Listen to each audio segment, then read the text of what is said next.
各位朋友好，我是长工。生态平衡这件事情呢，我们这喜欢大自然的人一直都很关注一直希望生态能够平衡，就是不要有过多的干扰。那这个生态平衡，这个题目太大了，而且它这个要有很深入的研究才能够很清楚的来解说。我呢，这个不揣简陋想就以比较浅显的方式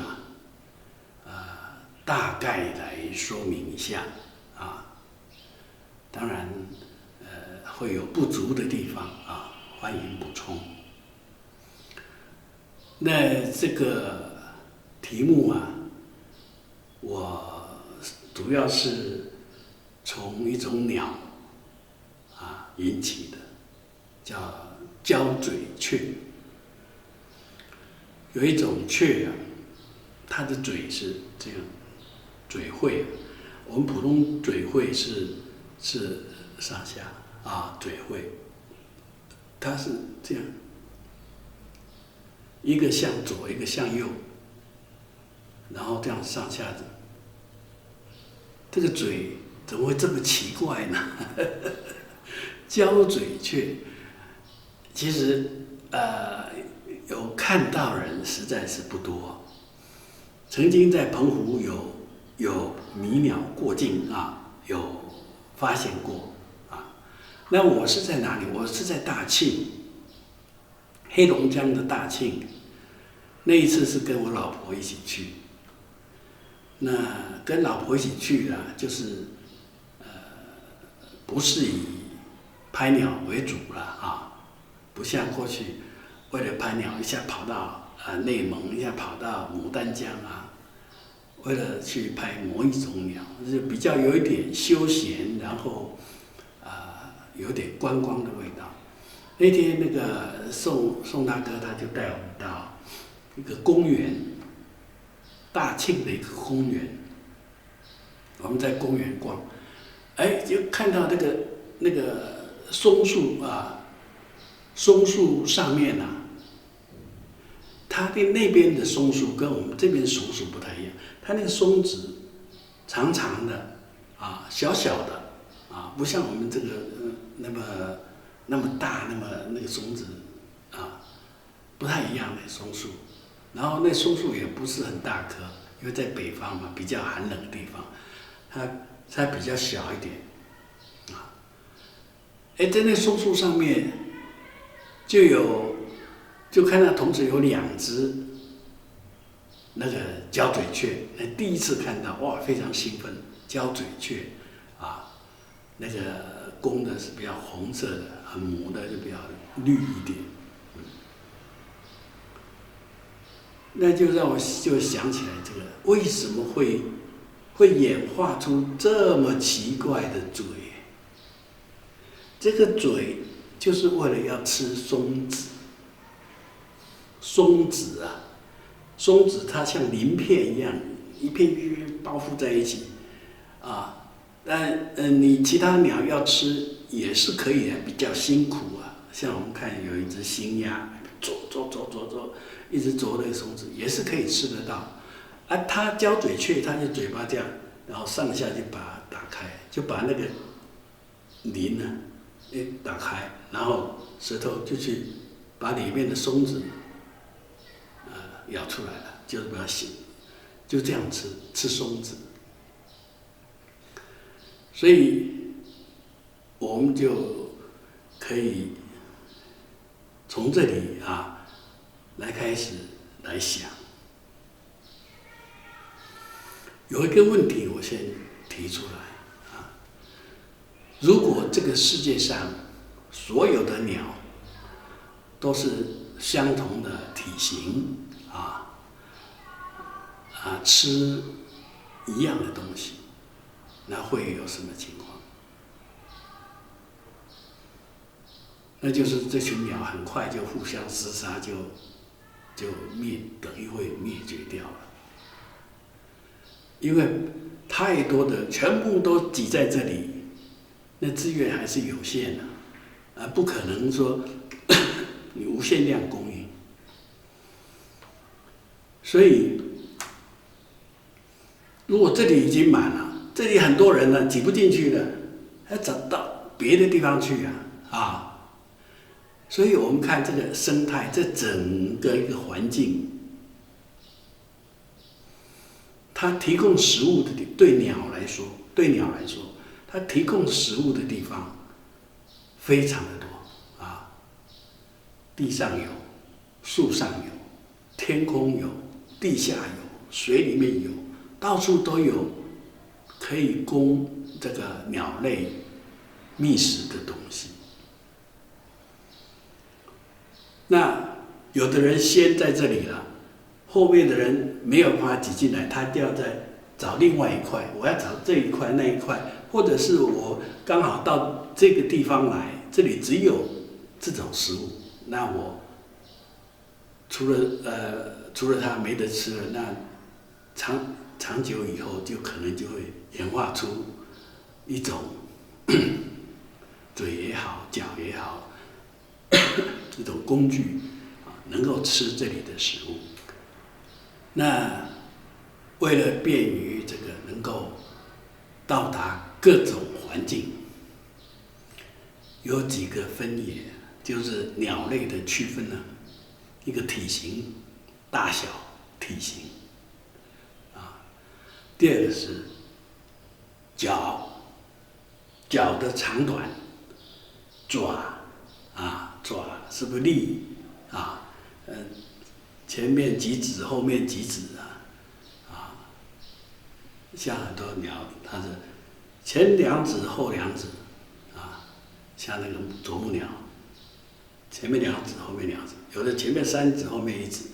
有的是前面三指，后面没有，就是有各种不同形状，在脚上面，在身体体型上面，在嘴上面。有的非常的锋利，可以撕咬的；有的是很长的，可以探的；有的是很短，但是很厚的像那些雀类麻雀那些那些雀类的嘴很短，但是它相对是很厚，就是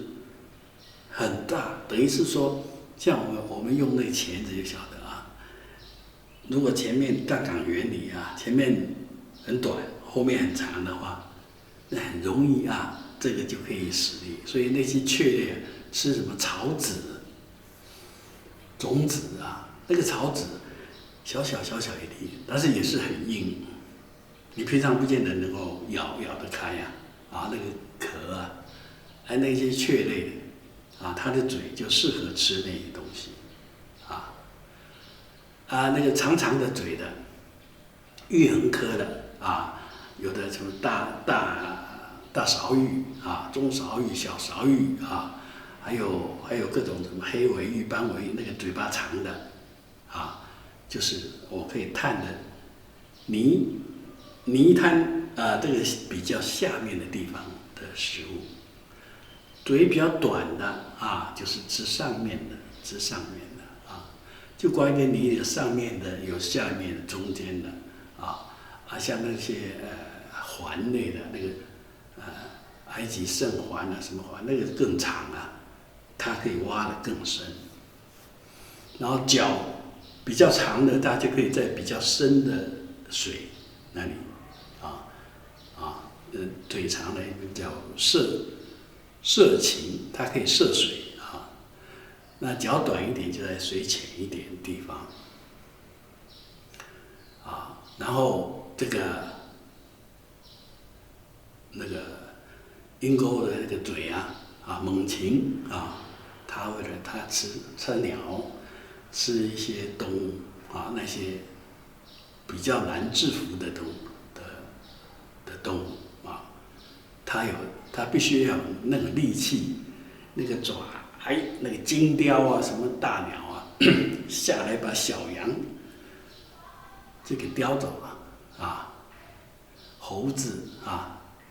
什么角鸮啊那些啊，猴子一下就被抓走。所以就是各种经过这个非常长久的时间以来演化出来的各类的鸟，适合在不同的地方生活。这整个一个生态啊，这个生态的它会达到，它自然会达到平衡。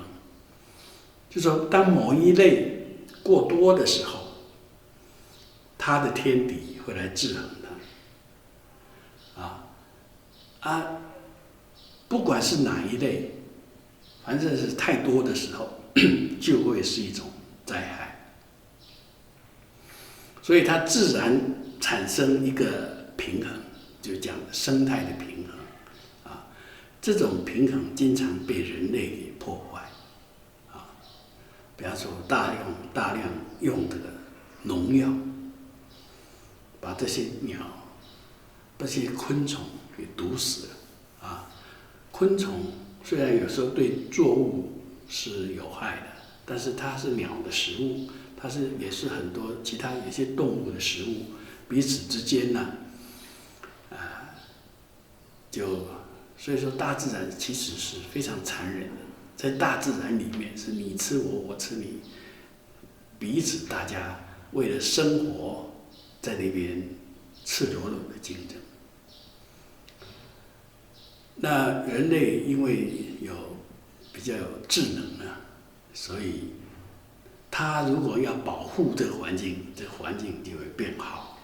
他如果要破坏这个环境，这个环境就会变坏。所以呢，我在想说，像有一些宗教团体喜欢放生啊，放生基本是好意啊，是为了这个生命啊，能够一种爱的表达方式啊。可是呢，它会破坏生态的平衡，很多外来的东西被放进来啊，有很多不是这是一个原因呢，就是外来的东西跑进来了。另外一个就是说，它虽然不是外来的，但是是人提供的，比方说这鸟啊、什么鱼啊、什么之类的，这些人为了提供这些给放生的团体，他就会去抓啊，去野外去抓这些来给你放，你放了以后再去抓了以后再给你放。哎呀，这个实在是也是一个不是很好的现象。所以这个生态平衡，实在讲起来是非常的重要啊。像早期那个福寿螺的引进啊，我非常了解这福寿螺，因为当时我父亲就曾经进了一批，从国外进了一批，自己家里后面一个水泥的一个池子在养啊。那时候听说这个有多好，怎样，到现在后来的福寿螺泛滥啊，这个田里面几乎没有一个地方没有福寿螺。还有很多埃及圣环啊，还有很多自己养了。刚开始养一种鸟很可爱，很有兴趣。后来它长大不可爱了，或者是我养不起它，就给它放生，也给它自生自灭。到野外，如果它族群它是比较强势的，它就会繁衍得很快，然后去压迫这个现有的原生的物种，像那个白尾八哥啊，白尾八哥也是现在到处都是它是外来种，外来种侵入以后，它比较强势的话，它就会影响其他的八哥，或者是不一定是八哥，它会影响，比方吃同一类食物的人的那种动物反正它的影响会慢慢会扩大。那你如果不限制它又很强势、很快速的话，那整个生态平衡就会受到很大的考验。所以我今天讲这个生态平衡，它是一种自然现象自然界里面各种生物处在这个环境中，它达到一个平衡，就是说我可以生存下去，你可以生存下去，大家都有饭吃，可以很快乐的在这里生活。当然不一定很快乐啦，就是说这种生活变成一种稳定的方式这生态平衡了你如果破坏了，这个破坏有很多种，比方说栖地减少这个本来很多林地现在变成都被砍伐光了，本来住在这里的动物没得住了，被赶跑了赶跑以后，也许其他有一些动物就变多了像印度那个，他对于动物是非常看得非常神圣的，但是你看他的那个鼠患，那个老鼠多到这个传染疾病各种但是老鼠有它的天敌老鼠像我们的老鼠田里面老鼠，黑翅鸢有各种鸟蛇什么会吃它的食物但是如果说我们人大量的放那个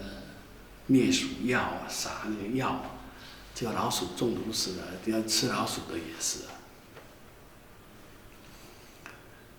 它虽然最后还是会达到平衡，可是花费的代价非常的大。所以我今天主要讲这个，就是说我们要对待大自然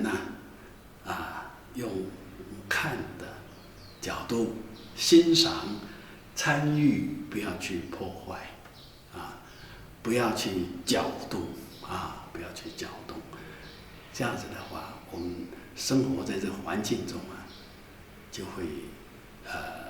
比较幸福。所以拍鸟的人常常有一句话，以前说今日鸟类，明日人类。也就是说，今天的鸟生存在这环境中的状况会是我们以后人类面对的状况。鸟它的兴衰不光是人影响这个鸟，它会影响别的相关的物种所以今天的生态情况好，以后我们人类生活的状况就好。现在如果我们的生态一直在波动中，一下这被破坏，一下那边的话，它一直在调整。这调整是要很长时间的这个那这样的话，对我们将来生活的环境影响也非常大这只是说提一提从这个胶嘴雀它为什么产生这样子的东西，就是为了有能够适应那一种环境，吃那种食物演化出来的那个嘴这个是大自然长期在演化的一个结果它自然是一个平衡的现象我们尽量去维持这个平衡的现象，然后要保护比方说过去有的捕鲸的，你这个鲸鱼如果少量的捕，不会影响整个大环境。但是如果捕得太厉害了，它整个海里面的环境就改变了，它本来是很平衡的情况就被打乱啊。所以有什么太过的事情啊，像我们那个捞那个流刺网，一下一拖过来，所有的东西，不管你要的你不要的，全部都一起给抓上来。这个也是一个不是很理想的行为啊，不像过去人家钓鱼，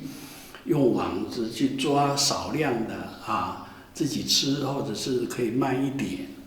啊，那个影响小啊。像我们原住民在山林里面，与山林共处，他去打猎，也只是打他需要的量。他不会一下把全部都给人赶尽杀绝，那以后他吃什么？这个也是一个智慧，这也是一个智慧。所以我们对待这整个环境啊，也是要这样，不能过啊，适可而止。OK， 今天就谈到这里，谢谢啊，再见。